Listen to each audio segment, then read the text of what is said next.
Hello guys, welcome to today's podcast. I'm Melvin Kiprop, joined by Shakland Masese.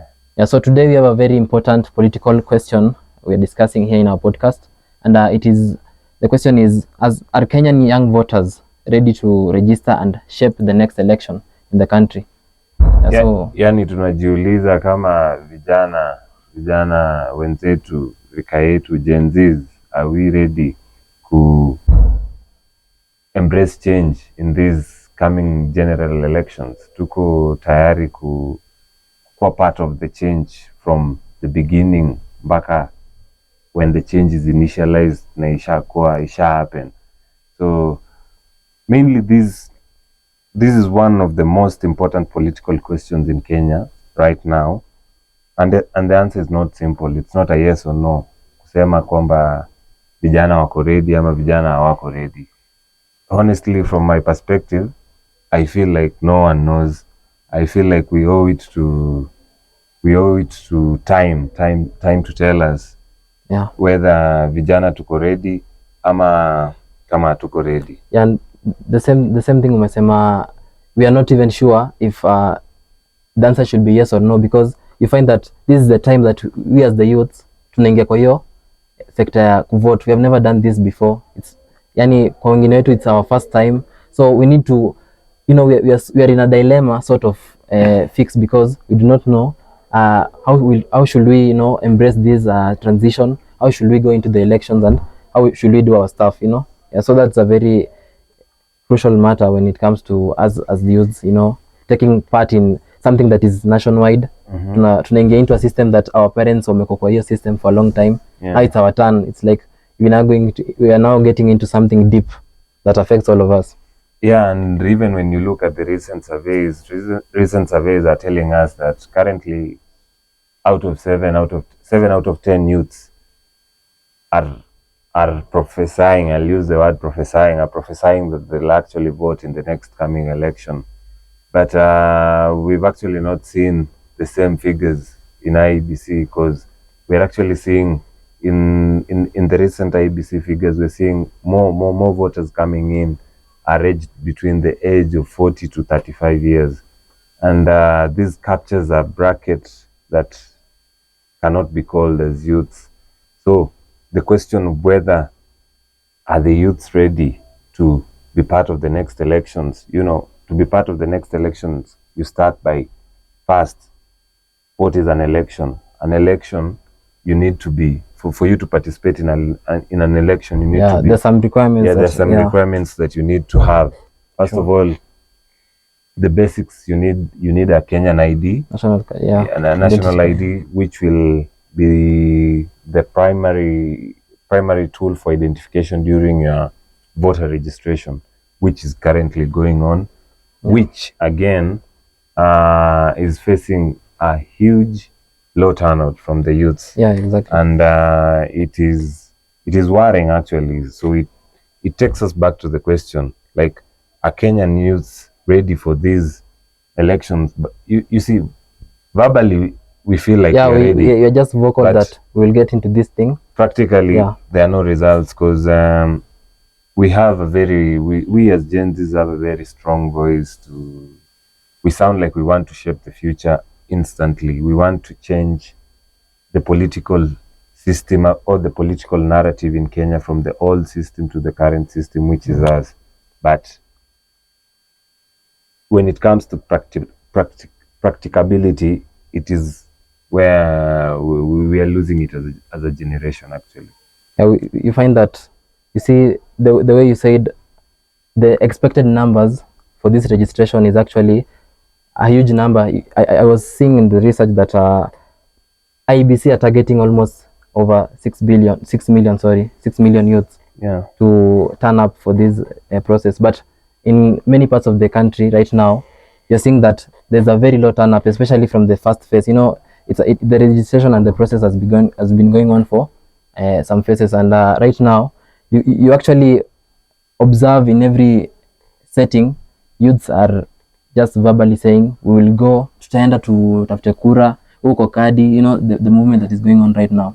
But actually the action part is now that is worrying. You find that the still dominating very, very low numbers, but when you come to the other generations, maybe the millennials and the sort of, they are still going on for registration, and these processes are running smoothly on their side. But the Gen Zs, we are just talking about, let's go turn up for the voter registration, but the practicability of it is very hard. Yeah. Yeah, because we hear a lot of chants happening around the political group, the youth political group, whereby you can hear a lot of chants, probably some saying 1 term, others saying 2 term.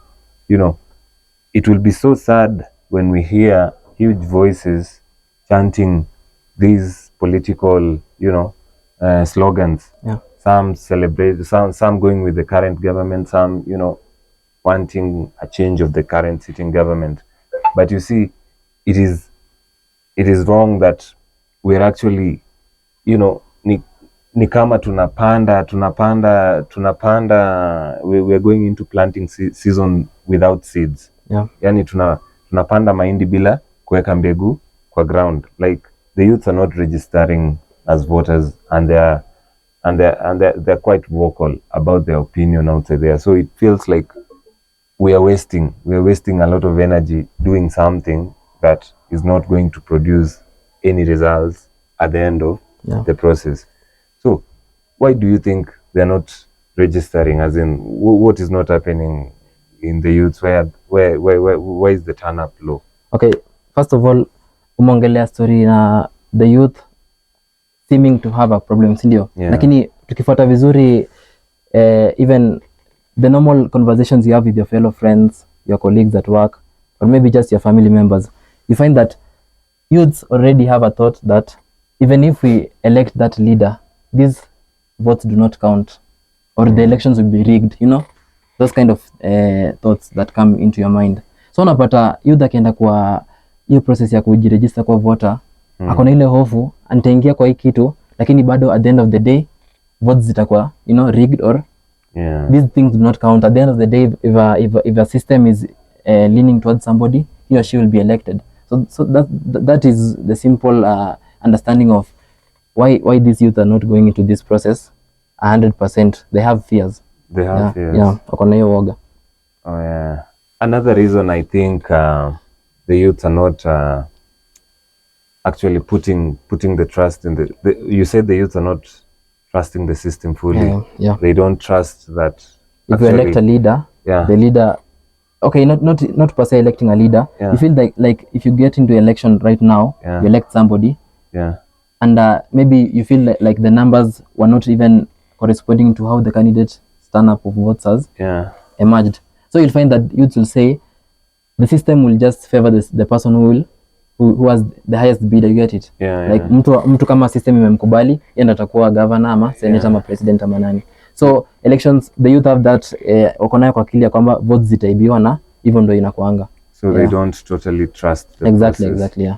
Another thing I think you can say is probably we as a generation, we can accept that we can be classified as being lazy, quote unquote. We are the lazy generation, whereby something simple as the long queues during the election can simply, get someone to change their opinion about going to vote.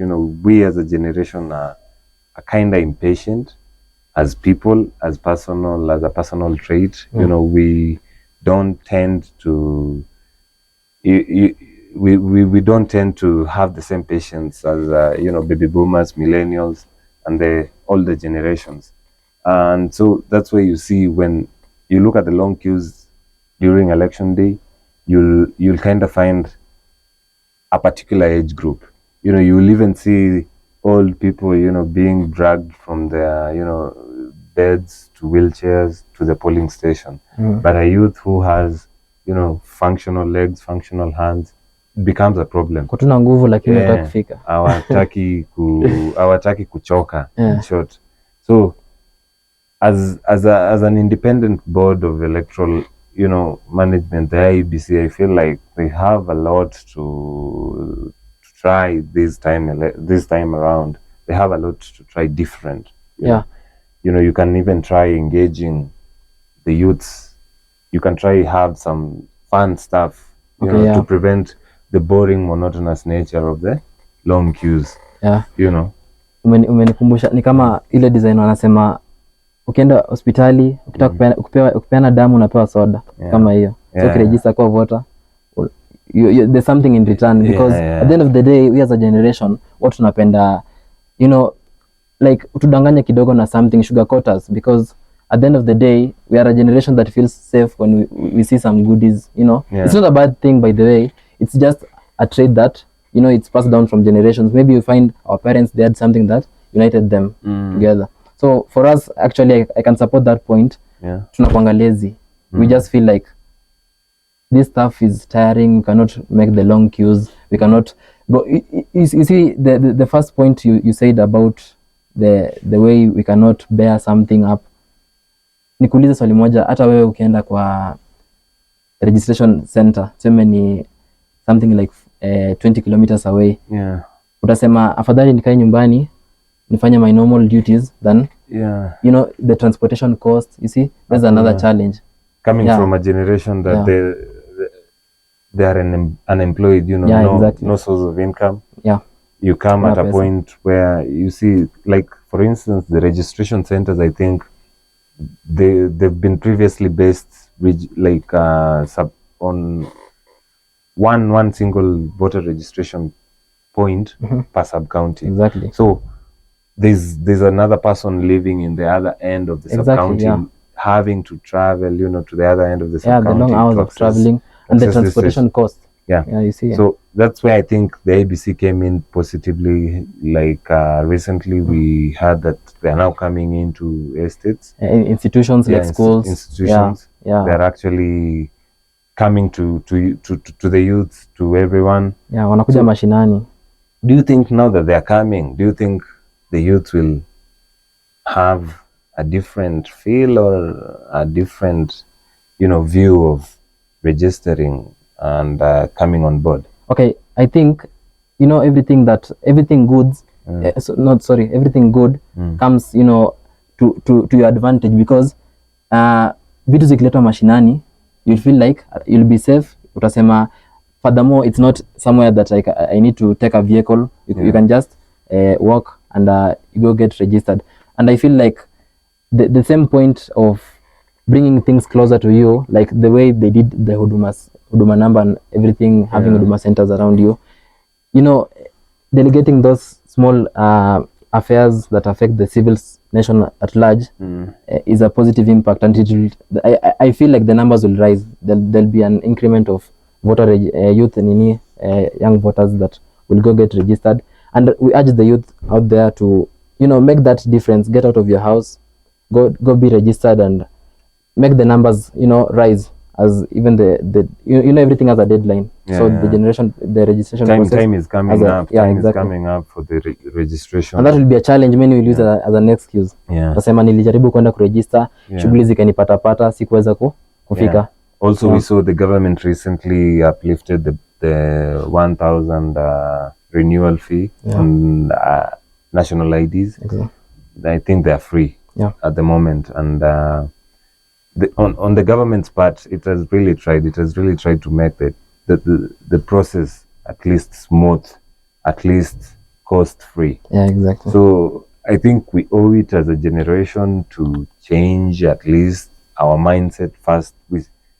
It needs to be a change of mindset first before we get a change of, you know, political seats, political what, and we need to be more practical as a generation. You know, I'll repeat my point on being lazy. We are the lazy generation, because you look at how active we are on social media, how active we are on the digital space, and you will be scared. You see, you'll be scared at the power at which the youth have. You know, if at all the youth could be able to convert this digital energy into physical activism, you know, we are so courageous behind the keyboard. We are online tunaongea kabisa, tunasema this leader should be removed, lakini actually practicing, you know, the revolution physically is the challenge. So if we could get off the keyboard and get on the ground, same energy or actually 3 times the energy, I feel like, you know, we could actually now say the Kenyan youth are ready for the next general election. You know, they are ready for change. But as things stand, you know, we need the statistics to change, you know, at the end of the day, that's why I was saying, at the end of the day, it's you, the youth, you individually, that will make that change, because wanasemanga tone moja la maji linafanya sijui medali vizuri, lakini a drop of water makes a sea or a lake, because that one person will make a change in the society that will later on come to benefit each and every one of you. But you know, everything that is going on, there's a sign of hope. We see that at the end of wanasemanga there's light at the end of the tunnel. So this registration process, I can see some hope in it, because even in as much as tumesema sisi mayouth hatupendi physicality, we love the online part of it, but I can see also influencers influencing, you know, the youth. It's become a talk show. It's become the trend. The movement to Kokadi. It's something that, you know, we as the youth pia tunaji-challenge uko online. Tunakuja na hizi movements and these, you know, challenges. We can push the youth to register as voters. So do you see any form of hope? Yeah, there's definitely a sign of hope. There's a sign of hope, because previously we've seen like in Nairobi, we recently saw a youth-led drive to register mass, you know, young voters, and on a single day there was this influencer in Kasarani who managed to register 646 youth in one single day, one single setting. So it is possible, it is doable. It is just a matter of deciding to do it, you know, and we owe it to ourselves as a generation to make a better tomorrow for us. You know, we don't, you know, our parents did everything. They brought us into this world. We don't expect them again to, you know, to be there tomorrow, to take care of us, you know, to lead us, you know. It's a time for us to lead. It's a time for change. So we need to embrace change fast from within. So, and one thing is important to note, we as the youths, we occupy 75% of, you know, the population in the country. We see that the age below 35, we as the youths, we are in that bracket. We occupy 75% of the nation. So we have the strong voice this time round in this election to actually put our step forward and you know, march ahead and make the difference. And you know, the question of will we show up or will we not, you know, embark on this? That's a question of we should do everything possible to make this happen. Personally, I'll probably finish with this. I think, like, you know, the Kenyan youths are ready in mindset. Fully. There's no doubt. But they're not ready for action yet. You see. The real battle is not in awareness. It is in conversion. You know. They should change, you know, the movement of hashtags to become the movement of ballot papers now. The ballot boxes and everything. Watu tuache kuchochana mitandaoni, sasa tuende tuchochane kuweka tick mahali kwa karatasi, you know. So niko kadi. Je, wewe?